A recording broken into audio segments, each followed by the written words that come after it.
오늘 여러분께 질문을 드리면서 시작할까 합니다. 여러분은 지금 무엇을 위해 인생을 살고 있는가? 다시 말해서 여러분의 인생의 목적은 무엇입니까? 더 중요한 질문은 이것입니다. 나는 이것을 위해 인생을 살고 있다고 하는 그것이 과연 올바른 것입니까? 하나님 보시기에 괜찮은 것이냐 이 말입니다. 현재 우리가 살고 있는 이 세상에는 70억 명이 넘는 많은 사람들이 살고 있습니다. 그런데 그 중에 엄청난 수의 사람들이 자기가 왜 사는지를 모른 채 살아가고 있다는 것입니다. 나는 이것을 위해 살고 있다고 할 만한 것이 없습니다. 또 인생의 목적이 분명한 사람들 중에서도 그것이 올바르지 않는 경우도 많은 것을 볼 수 있습니다. 자, 그렇다면 정말로 제대로 된 인생의 목적을 가지고 살아가는 사람은 정말로 소수이죠. 적다고 할 수가 있습니다. 왜 그럴까요? 그 근본 이유가 무엇이고 왜 제대로 된 목적이 없이 살아가고 있을까요? 제가 보기에 가장 큰 이유가 있다면 그것은 내 인생은 내 것이다 라고 생각하기 때문입니다. 내 인생은 내 것이다. 여러분 인생이 여러분 것입니까? 성경은 우리에게 이렇게 알려줍니다. 우리 인생의 주인은 하나님이시다. 하나님을 알든지 모르든지 상관없이 이 세상의 모든 사람들은 이 땅에 보내져야 할 이유가 있기 때문에 하나님께서 보내신 줄 믿습니다. 자, 그렇게 이 땅에 보내받은 사람, 사명이 있어서 이 땅에 보냄을 받은 사람들을 우리는 청직이라고 말합니다. 청직이. 그러므로 이 세상에 있는 모든 사람은 다 청직이라고 말할 수 있습니다. 그렇습니다. 하나님을 믿든 안 믿든 관계없이 이 세상의 모든 사람은 하나님의 청직이라는 사실을 잊지 않기를 바랍니다. 다만 자기가 하나님의 청직인 줄 알고 순종하는 사람과 몰라서 순종하지 않는 사람이 있습니다. 또 알지만 제대로 순종하지 않는 사람도 있습니다. 성경을 우리가 읽어보면 어리석고 악한 청지기와 착하고 충성된 청지기가 여러 번 기록되어 있습니다. 성경이 가르쳐주는 것처럼 우리는 어리석고 악한 청지기가 될 수도 있고 착하고 충성된 청지기가 될 수도 있습니다. 이 아침 우리는 당연히 착하고 신실한 청지기가 되어서 주인이신 하나님께로부터 칭찬을 받는 여러분 되기를 축복합니다. 그러기 위해서는 우리가 하나님의 말씀을 잘 듣고 배우고 그 배운 말씀을 열심히 실천할 때 좋은 청지기가 될 수가 있는 것입니다. 오늘 본문에는 한 청지기가 등장을 합니다. 그런데 그 청지기는 불의하고 부정직한 청지기였다라고 말합니다. 그럼에도 불구하고 그는 의외로 주인에게 칭찬을 받았던 청지기입니다. 그래서 이 불의한 청지기 비유, 옳지 않은 청지기 비유는 해석이 어렵고 난해한 본문으로 유명합니다. 그렇다면 이 불의한 청지기가 어떤 칭찬을 받았을까요? 그리고 오늘 이 시대를 살아가는 우리에게 어떤 교훈을 줄까? 잘 들어보시기 바랍니다. 첫째, 그 당시 역사적 배경을 통한 본문의 해석을 하셔야 합니다. 1절에서 8절에 있는 말씀이죠. 오늘 우리가 이 말씀을 이해하려면, 이 옳지 않은 청지기 비유를 우리가 이해하려면 우선 당시의 역사적 배경을 이해할 필요가 있습니다. 바로 앞장, 몇 장? 15장. 누가복음 15장에는 세 개의 비유가 나옵니다. 세 개의 비유. 처음에는 1절로 7절, 15장 1절로 7절에 보면 잃어버린 양을 찾는 목자의 비유가 나옵니다. 두 번째 8절로 10절에 보면 잃어버린 드라크마를 찾는 여인의 비유가 나옵니다. 그리고 그 후에 15장 11절로 마지막 32절까지 여러분이 잘 아는 탕자의 비유가 나옵니다. 자, 이 비유들을 말씀하신 대상이 누구냐면 1차적으로 바리새인들과 서기관들이었습니다. 예수님이 어느 날 세리와 죄인들에게 말씀을 전하시며 같이 어울리며 밥을 먹고 그런 과정에 그들은 바리새인과 서기관들은 뒤에서 수군거리며 예수님이 죄인을 영접하고 같이 음식을 먹는다고 비난하는 모습을 볼 수가 있습니다. 15장 1절 2절을 같이 한번 읽겠습니다. 모든 세리와 죄인들이 말씀을 들으러 가까이 나오니 바리새인과 서기관들이 수군거려 이르되 이 사람이 죄인을 영접하고 음식을 같이 먹는다 하더라. 예수님이 죄인들을 영접하고 같이 음식을 먹는다고 수군거리고 비난하는 사두개인 서기관과 바리새인의 모습을 볼 수가 있습니다. 자, 그렇다면 예수님이 15장의 비유, 세 가지 비유를 왜 우리에게 알려주셨을까요? 잃어버린 양을 찾는 목자의 비유, 잃어버린 드라크마를 찾는 여인의 비유, 그리고 잃어버린 아들을 되찾은 아버지 탕자의 비유를 우리에게 말씀하려고 하는 이유가 뭘까요? 그것은 예수님은 그들이 다른 사람에 대해 가지고 있는 잘못된 태도를 바꾸도록 도전하시는 것입니다. 그리고 그 다음에 바로 16장 오늘 본문에서 무엇을 말씀하실까요? 예수님은 제자들과 모든 사람들이 재물에 대해 가지고 있는 잘못된 태도를 바꾸도록 도전하시려고 이 비유를 말씀하고 있습니다.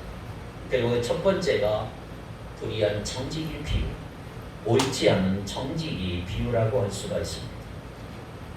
예수님은 어떤 부자에게 청지기가 있다고 하시면서 오늘 말씀을 시작하셨어요. 자, 16장 1절을 다 같이 읽겠습니다. 시작.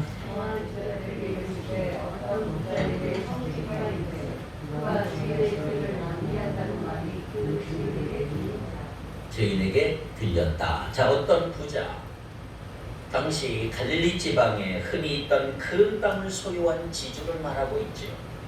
특별히 자기 밑에 청지기를 두고 같이 있으면서 사업을 하는 사람이 아니고 청지기는 그냥 세워두고 자기는 다른 데 가 있는 부재자, 지주자라고 할 수가 있습니다.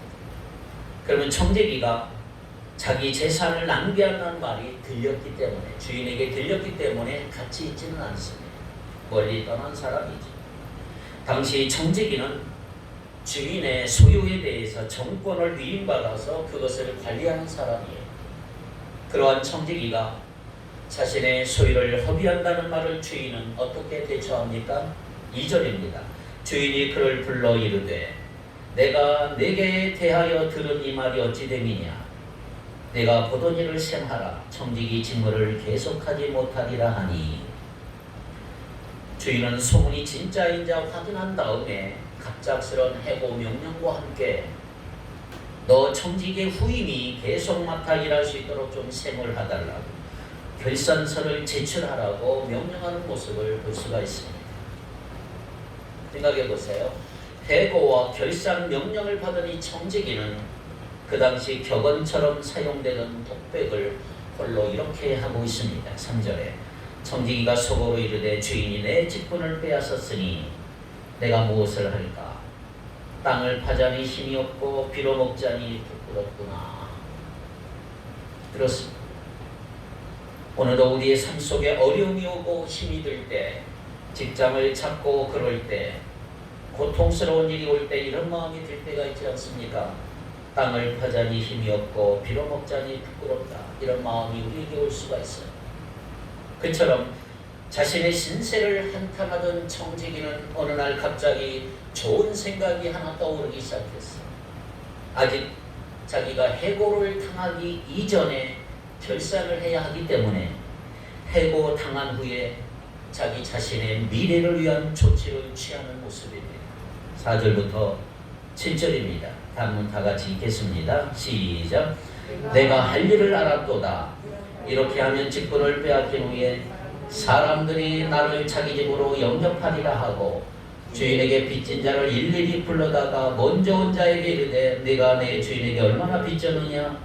말하되 기름 100마리니이다. 이르되 여기 내 증서를 가지고 빨리 앉아 50이라 쓰라 하고 또 다른 이에게 이르되 너는 얼마나 빚졌느냐? 이르되 밀 100석이니이다. 이르되 여기 내 증서를 가지고 80이라 쓰라 하였느니라. 자, 이제 잘 들어보셔야 합니다. 청지기는 주인에게 빚진 자를 다 불렀어요. 그리고 기름 100마를 빚진 자에게는 몇 말로 쓰라고요? 기름 50말로 계약서를 고쳐 쓰라고 그러고, 밀 100석을 빚진 자에게는 밀 80석으로 고쳐 쓰라고 했습니다. 자, 이게 기름은 올리브 기름입니다. 올리브 기름. 100마리라고 하는 것은 지금으로 따진 3,000리터에 3,000리터 엄청난 양입니다. 당시 노동자 품삯으로 계산하면 값이 약 1,000데나리온. 1,000데나리온은 3년을 일해야 벌 수 있는 약 3억 이상의 가치가 있는 것입니다.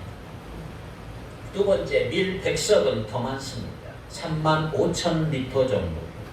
노동자가 8년을 끊임없이 모아야 해당되는 2,500데나리온.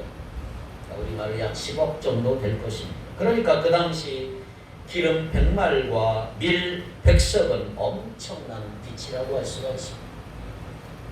그런데 주인에게 이렇게 큰 액수의 빚을 진 사람을 불러서 청지기가 자기 마음대로 빚을 깎아줬습니다. 자, 우리는 이해가 잘 안 갈 수가 있는데 이것을 그 당시 상황을 알아야 여러분들이 이해할 수가 있습니다. 예수님 당시 올리브 오일을 빌릴 경우에는 80% 이자가 붙어요. 80% 이자가 붙는데 거기서 끝나는 게 아니고 플러스 20%의 보험을 더합니다. 그러니까 전부 100%의 이자를 물게 돼 있어요. 그러니까 내가 100을 샀다면 100이 이자를 붙어요. 200이 되는 것입니다. 200을 나중에 갚아야 돼요. 이게 기름의 경우. 자, 밀의 경우는 밀은 20%의 이자가 붙어요. 20%.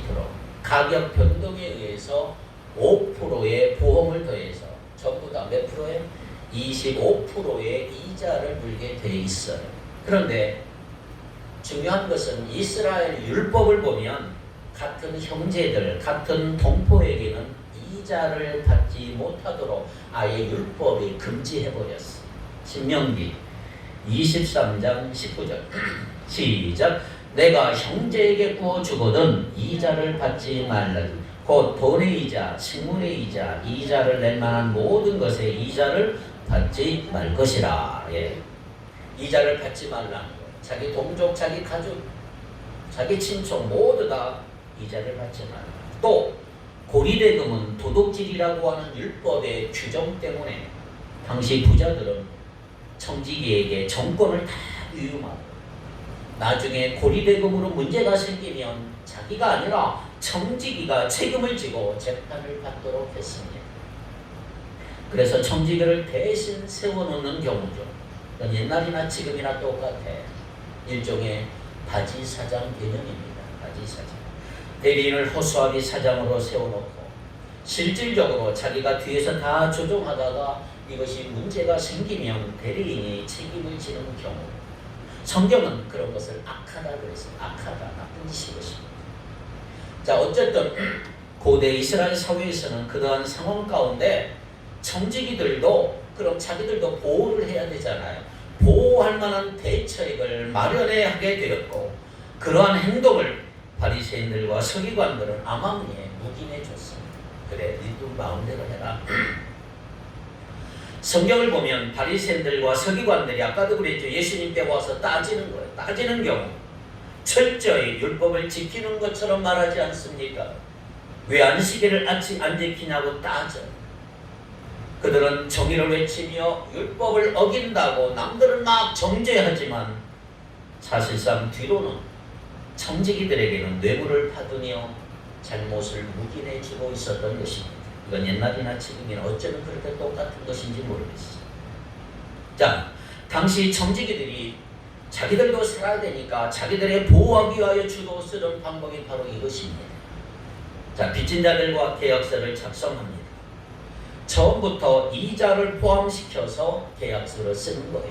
이자를 포함시키는 거예요. 예를 들어, 자, 오늘 본문에서 주인에게 기름 100마를 빚진 사람과 처음에 계약서를 쓸 때 어떻게 써요? 을이 갑에게 12월 31일까지 50마를 갚지 않으면 내년 50마를 이자로 물겠다라고 쓰면 뭐에 걸려요? 고리대금을 금지하는 율법 조항에 걸리는 거예요. 그러니까 아예 처음부터 아주 안전하게 이렇게 쓰는 겁니다. 을은 갑에게 백마를 빚졌다. 이렇게 써버리는 것입니다. 자, 오늘 본문을 보면 이해하실 것입니다. 청지기가 기름 100마를 기름 몇 말로 고쳐 쓰라고 그랬어요? 50말로 고쳐 쓰라고 그랬어요. 6절에. 그러면 100%의 이자를 붙여 작성한 그 계약서를 원래 빌린 양대로 적게 한 거예요. 원래 빌린 양대로 50. 또 청지기가 밀 100석을 80석으로 고쳐 쓰게 했어. 7절에 보니까 당시 밀은 몇 프로이자? 25% 이자를 붙여서 계약서를 썼던 것을 이 지혜로운 청지기가 원래 빌린 양대로 바꾸어 적게 했다 이 말이에요. 원래 80석을 빌렸으면 이자 25%면 몇 석이? 밀 20석인데 그것을 포함해서 계약서에는 100석이라고 썼던 것을 원래 빌렸었던 80석으로 고쳐 쓰게 했단 말이에요. 이해가 되십니까? 안 되면 할 수 없는 거죠. 자, 청지기가 이렇게 행동한 것을 본 주인은 어떤 반응을 보였어요? 8절.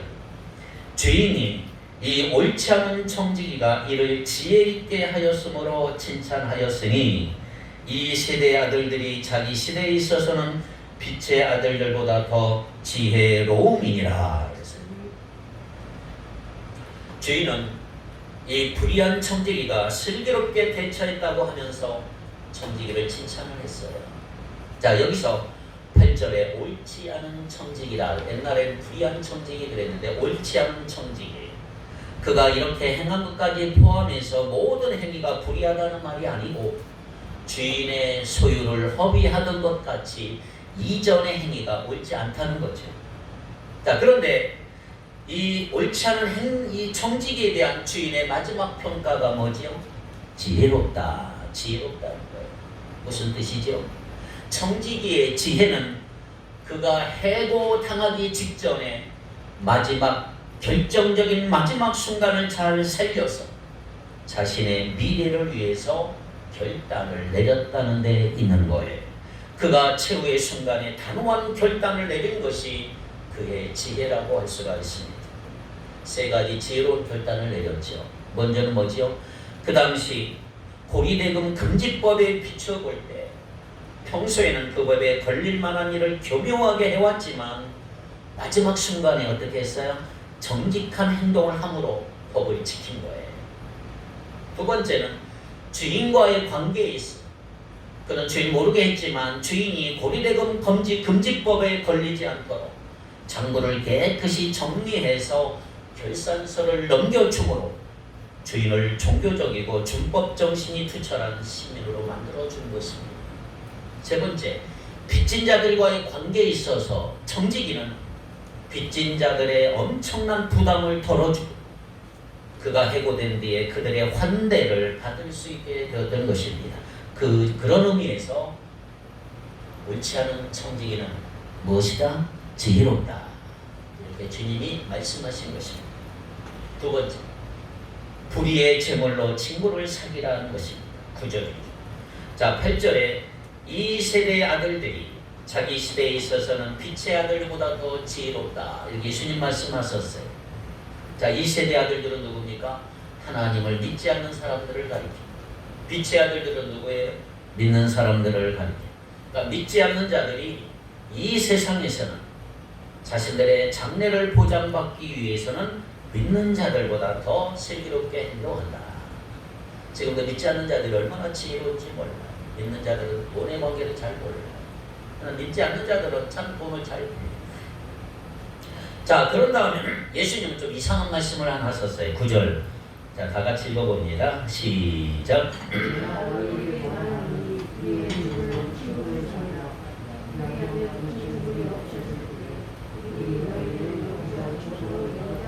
아멘. 자, 여기서 불의의 제물이 뭘까요? 불의의 제물. 제물 자체가 본질에 있어서 불의하다는 뜻은 아니에요. 생각해보세요. 제물이 원래 불의한 것이라면 주님은 불의를 사용해서 미래를 보장받으라고 하신 것이 되는데 그건 말이 안 되는 것입니다. 만일 제물 자체가 불의하다면 우리는 아예 보지도 말고 만지지도 말아야 돼요. 또 불의의 제물이라고 하는 것은 그것을 얻는 과정이 불의했다는 뜻도 아니에요. 그러니까 정직하게 못하게 해서 얻은 재물을 의미하는 것이 아니라 이 말이죠. 불의하게 얻은 재물을 가지고 친구를 사귀라고 말씀하실 리가 없는 것입니다. 그렇다면 결국 불의의 재물이라고 하는 게 무엇일까요? 하늘의 보화와 대조되는 세상의 재물이라고 하는 뜻입니다. 이 세상의 재물, 불의한 재물은 세상의 재물이에요. 사실 세상의 재물은 타락한 세상의 질서에 속한 것이라 결국은 불의하게 사용될 수밖에 없는 것입니다. 세월호 침몰 사고를 포함해서 오늘 우리 주위에 일어나고 있는 모든 일들을 한번 여러분 바라보십시오. 살인과 탈세와 강도와 도둑질과 부동산 투기와 입시 부정과 밀수와 심지어 전쟁까지도 다 돈과 연결되어 일어나고 있는 것입니다. 지금 우크라이나 전쟁, 러시아의 전쟁도 다 돈이에요. 돈에 관련된 강력 범죄가 너무너무 많으니까 요즘에 이런 말이 생겼어요. 피보다 진한 게 돈이다. 결국 돈이 그 문제, 모든 문제의 핵심이다. 정말로 돈이 불의의 세상을 지배한다 이렇게 말할 수가 있는 거예요. 그런데 여러분, 돈은 결코 영원하지 않습니다. 세상의 재물은 반드시 없어질 날이 온다는 말이에요. 재물 자체가 세상에서 없어지기도 하고 언젠가 우리가 이 세상 떠날 때 아무것도 가져가지 못하고 전혀 재물이 없는 상태로 하나님의 심판대 앞에 서야 한다는 걸 기억하셔야 합니다. 그렇다고 여러분 영원한 생명이냐 죽음이냐를 심판하는 것이 아니라 우리 믿는 사람은 너무 무서워 벌벌 떨 필요가 없어. 왜? 믿는 사람은 심판대 앞에서 뭘 받아요? 무슨 상을 받을까 판단을 받는 거예요. 판단을 받는 거예요. 불신자는 심판받지만 우리 믿는 자는 판단을 받는 거예요. 어떤 상을 받을까? 그렇기 때문에 여러분 어차피 없어지고 말 허무한 재물의 노예가 되지 말고 이 재물을 가지고 친구를 사귀라. 이것이 예수님의 말씀이에요. 친구를 사귀라는 말은 무슨 말인지 아세요? 다른 사람을 위하여 재물을 사용하라. 주라는 것, 주라는 것. 의지할 대상이 못되고 믿을 수 없는 재물을 신처럼 의지하지 말고 청지기처럼 지혜롭게 사용해서 복음이 필요한 사람들, 지극히 약한 사람들을 위해서 이 재물을 사용하라. 이게 친구를 사귀는 거예요. 우리가 재물의 노예인지 하나님의 종인지는 돈을 사용하느냐 안 하느냐가 아니라 얼마나 많이 버느냐 못 버느냐가 아니고 돈을 내가 어떻게 사용하는지 그 사용 목적을 보면 알 수가 있다. 본문의 청지기는 돈과 소유를 뭔가를 위해서 사용을 했고 돈이 삶의 목적은 아니었습니다. 그는 이전에 잘못은 했지만 이 순간에는 돈에 매달리지 않고 돈을 필요한 사람들에게 주는 것을 통해서 친구들을 사귀었다는 것을 볼 수가 있다는 말이에요. 돈의 노예가 아니고 돈의 매니저가 되어서 돈을 초월한 모습을 보여주는 것이 바로 이 청지기. 이렇게 불의한 재물로 친구를 사귀게 되면 뭐라고 그랬어요? 그들이 너희를 영주할 영원히 거주할 처소로 영접하리라 그랬어요.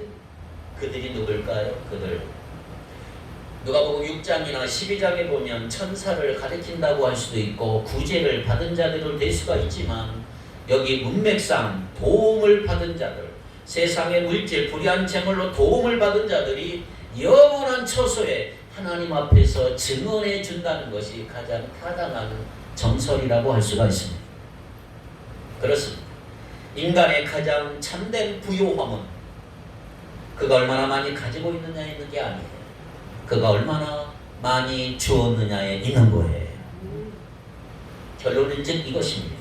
불의한 청지기가 자신의 앞날을 걱정하며 자신의 권한으로 은혜를 막 베풀고 자신이 앞으로 살기를 지혜롭게 연 것처럼 우리 믿는 자들도 앞날의 영원한 때를 위해서 세상의 재물로 선을 행하며 하나님의 것과 하나님으로부터 자기 몫을 받게 될 것이다.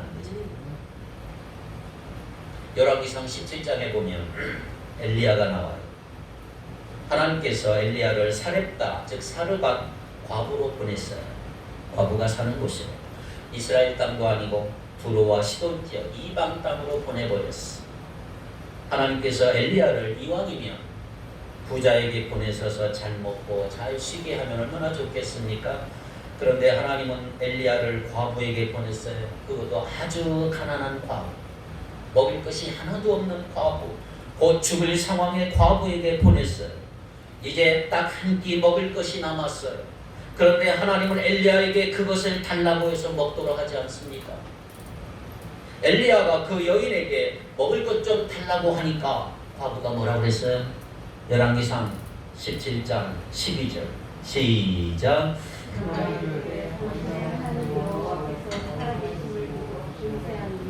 나는 떡이 없고 다만 통에 가루 한 움큼과 병에 기름 조금뿐이라. 내가 나뭇가지들을 돌을 부어다가 나와 내 아들을 위하여 음식을 만들어 먹고 그 후에는 죽으리라. 저는 지금 아들과 함께 마지막 한 끼 남은 것 먹고 죽으려고 땔감을 모으고 있나이다. 이것 먹으면 이제 더 이상 먹을 게 없습니다. 선지자여 줄 게 없나이다. 이렇게 말하면 보통의 경우라면 뭐라고 그래? 아 그래요? 그럼 됐습니다. 갈 거 아니에요. 그런데 엘리야는 뭐라고 그래요? 그래요? 그럼 그거 내게 주시오. 내가 먹겠습니다. 어떻게 그럴 수 있을까? 그런데 그게 아니에요. 여러분 꼭 기억하십시오. 하나님은 언제나 기적을 일으킬 때 쓰는 방법이 하나 있어요. CPR의 방법을 쓰세요. CPR. 오늘 여러분 잘 나오셨어요. 이 방법을 여러분들이 쓰면 다 기적을 맛볼 거예요. CPR. C는 뭐냐? 커맨드, 명령입니다. 하나님 명령을 하세요. 그 다음에 명령만 하는 것이 아니라 약속, 프라미스, 약속을 주세요. 약속. 그 약속을 믿고 우리가 리스크는 위험이죠. 위험을 안고 믿음으로 나가는 거예요. 이러면 기적이 일어난다. 하나님은 우리에게 명령하실 때 그냥 명령만 하는 게 아니에요. 그게 뜻이 아니고 약속을 주세요. 약속. 그건 말씀의 약속이에요. 마태복음 28장 보세요. 지상 대명령. 너는 가서 제자를 삼으라고만 하신 게 아니라 뭐라고 그랬어요? 28장 19절 20절 시작. 그러므로 너희는 가서 모든 민족을 제자로 삼아 아버지와 아들과 성령의 이름으로 세례를 베풀고 내가 너에게 분부한 모든 것을 가르쳐 지키게 하라. 볼지어다 내가 세상 끝날까지 항상 너희와 함께 있으리라. 할렐루야. 명령이 뭐예요? 하나님의 명령. 모든 민족을 제자로 삼아라. 그러면 내가 세상 끝날까지 너희와 항상 함께 있을 것이다. 약속해 주신 약속. 그런데 문제는 우리가 위험 부담을 안고 리스크를 안고 믿음으로 발걸음을 내딛지를 않는다. 엘리야는 과부에게 자기 말을 들으면 하나님 분명히 그녀의 집에 밀가루와 기름이 비가 내릴 때까지 떨어지지 않게 해줄 거라고 약속하셨어요. 그 말을 듣고 과부가 얼마나 고민했겠습니까? 그런데 따지고 보면 아 그래 이 한 끼 먹고 죽으나 안 먹고 죽으나 어차피 죽는 것 같아요. 그럼 엘리야의 말대로 이 음식을 그에게 줄 것인가 아니면 그냥 자기가 먹고 죽을 것인가? 과부는 하나님을 아는 사람도 아닌데 엘리야의 말을 듣고 리스크를 안고 위험을 안고 믿음으로 모험을 하잖아요. 그래서 기적을 보았단 말이에요. 근데 중요한 건 이거예요. 이처럼 베푸는 것도 없을 때 하는 거예요. 내가 돈이 남아야 돕고 너무 바쁠 때는 할 시간이 없고 좀 시간이 나면 가서 좀 섬기고 몸이 피곤하면 안 하다가 좀 좋아지면 하고 그러는 게 아니란 말이에요. 그거 누구나 하는 거예요. 돈이 없지만 드리고 시간이 없고 바쁘지만 그 바쁜 시간을 쪼개어 와서 섬기고 몸이 피곤하고 아파도 몸을 일으켜서 가서 주의 일을 감당할 때 기적이 일어나는 거예요. 기억하세요. 하나님 명령하실 때는 반드시 약속을 주세요. 그리고 그것을 붙들고 내가 믿음으로 나가면 반드시 기적을 보게 될 줄 믿습니다. 그런데 왜 우리 삶에는 기적이 별로 안 일어날까요? 그것은 CPR 중에 명령, 약속은 아는데 리스크, 위험을 안고 믿음으로 나가지 않기 때문이다. 믿음으로 리스크 테이킹, 위험 감수를 안 하기 때문이다. 그러니 그냥 상식에 갇혀서 사는 거예요. 안 믿는 사람이나 그냥 똑같이 상식에 갇혀서 1 더하기 1은 2인 거 누구나 아는 상식이에요. 그런데 우리가 전능하신 하나님을 믿는다 하면서도 안 믿는 사람들도 다 아는 상식에 갇혀서 그저 그 정도로만 살아가는 거예요. 여러분, 하나님을 정말 믿으면 위험 부담이 있어도 명령과 약속을 붙들고 믿음으로 나가게 되면 1 더하기 0이라도 10이 될 수 있고 100이 될 수 있고 100만이 될 수도 있다. 분명히 그런 약속 주셨음에도 불구하고 믿음으로 나가지 않으니까 우리는 기적을 맛보지 못하는 것입니다. 여기서 중요한 것은 현재의 재물로 영원한 미래를 예비한다는 사실이에요.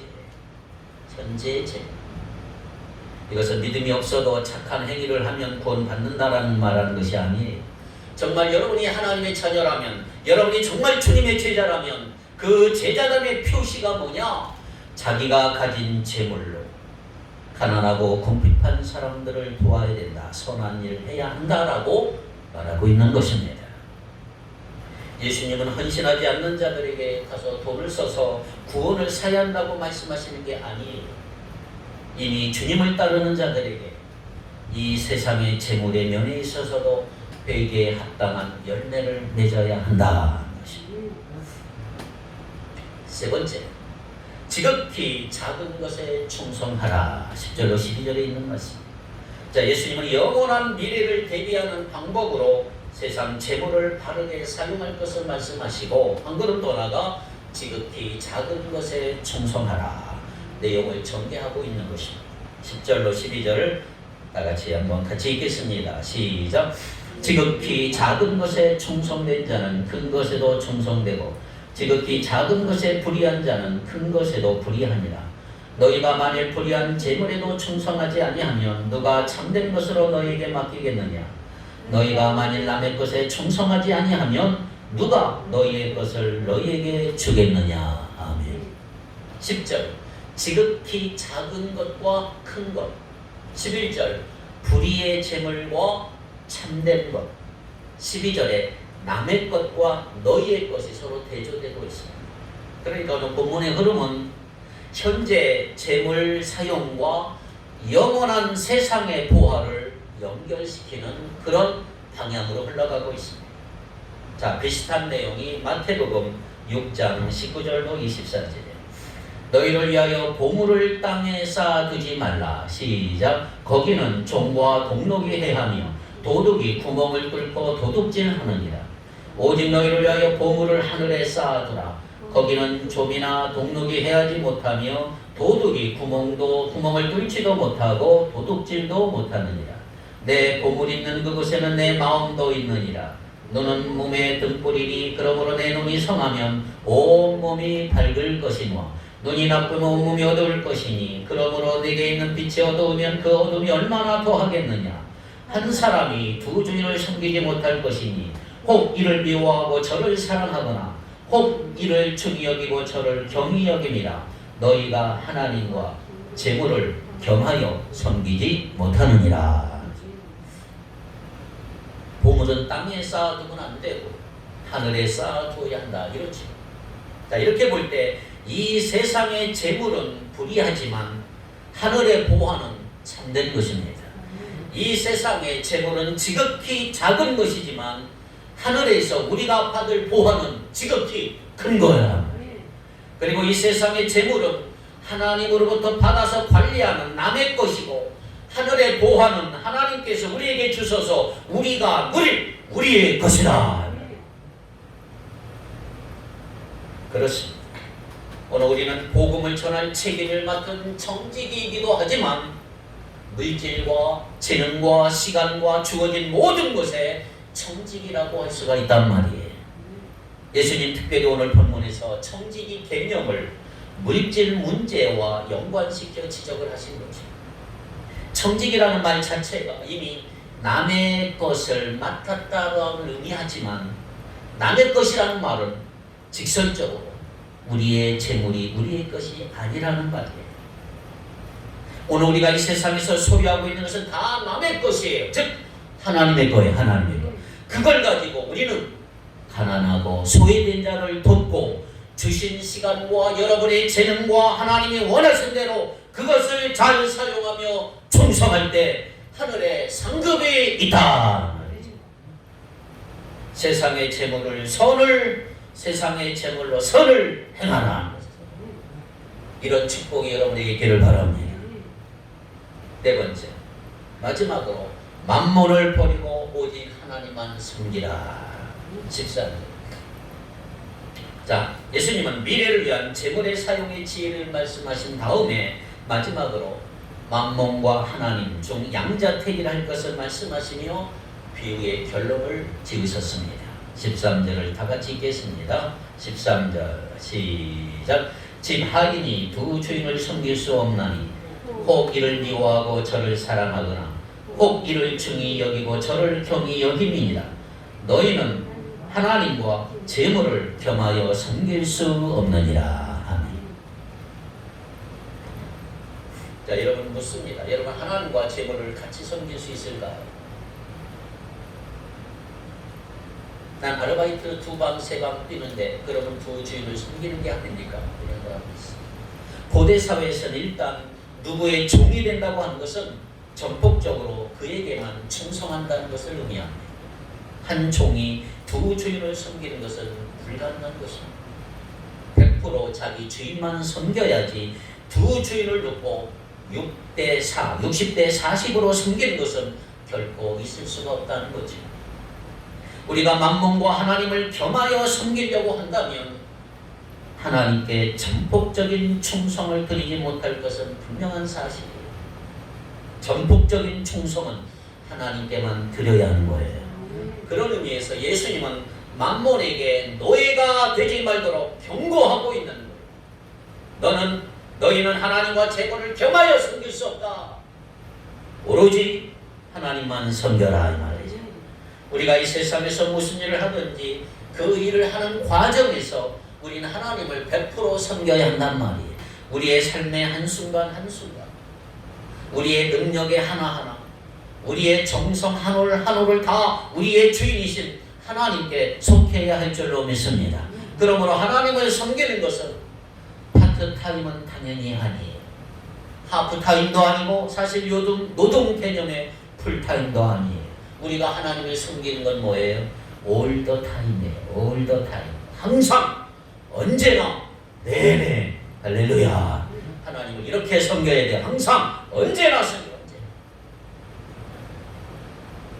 따라서 우리는 하나님을 전적인 충성으로 섬기면서 재물은 하나님을 섬기는 수단으로 삼아야 할 줄 믿습니다.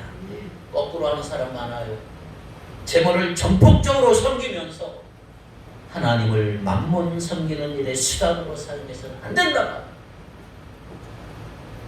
이 시대의 교회들과 교인들이 만몬을 섬기면서 하나님을 수단으로 전락시키는 일이 너무나 많지.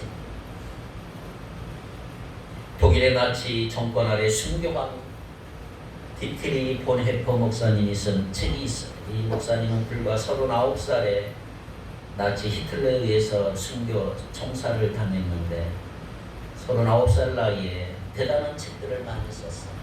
그 책 중에 하나 유명한 책이 제자도의 대가라는 책이 있습니다. 제자도의 대가, 우리말로 번역이 된 제자도의 대가. 이 책을 읽어보면 이런 내용이 나와요.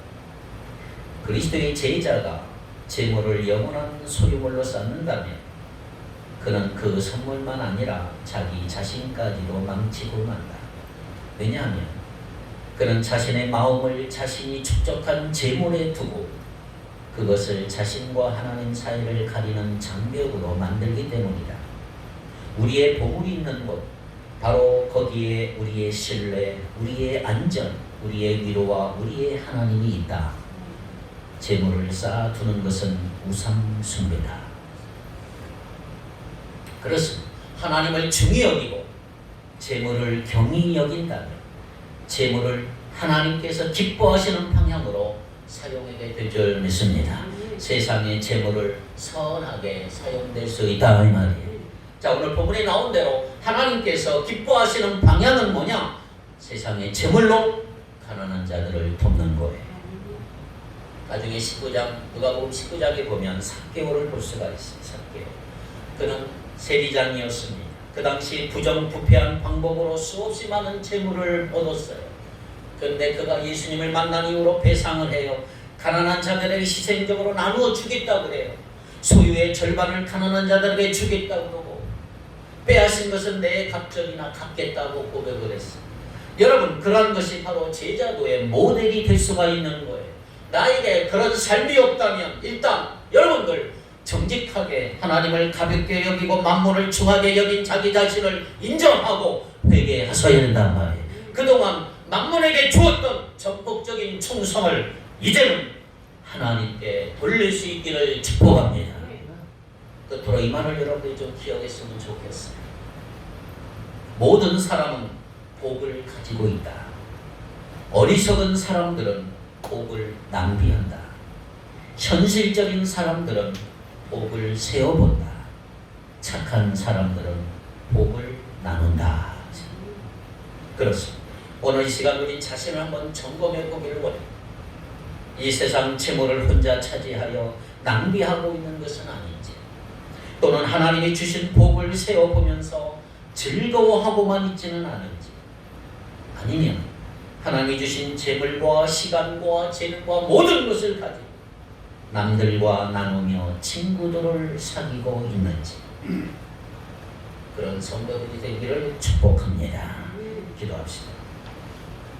거룩하신 하나님, 만몬의 노예가 되어 살아가는 우리들에게 오늘 이 아침 복된 말씀으로 하나님을 바라보며 하나님의 말씀대로 살아갈 수 있도록 인도해 주시니 감사합니다. 하나님을 더 중히 여기게 하시고 세상의 재물을 하나님이 기뻐하시는 방법으로 선하게 사용될 수 있도록 지혜를 주옵소서. 이제부터 하나님께만 전폭적인 충성을 다하게 하시고 착한 사람들이 되어 복을 나누며 사는 우리의 삶이 되게 해 주옵소서. 주님의 진정한 제자들의 삶을 살 수 있도록 인도하여 주옵소서. 예수님의 이름으로 기도하옵나이다. 아멘.